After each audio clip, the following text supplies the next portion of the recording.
that some of you are doing horrible things to your brushes,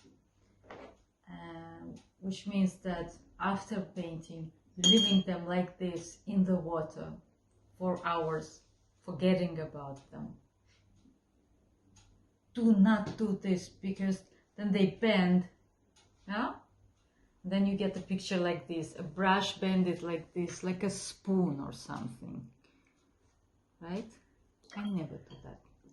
But if somehow it happens to you or to someone you know, it's very difficult to bring it back to the normal shape, but possible.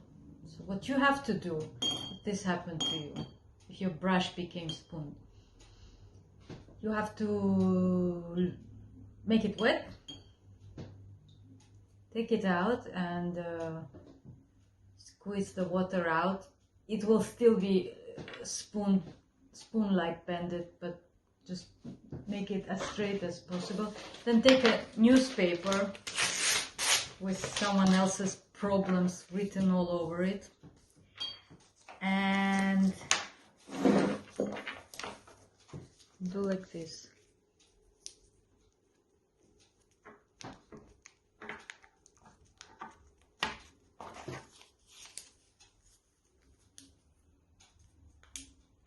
This is not where the hair is, this is where the hair is. You can make it also wet and leave it over the night. Pray, and then in the morning you take it out, it's dry and it's sharp again. Good luck.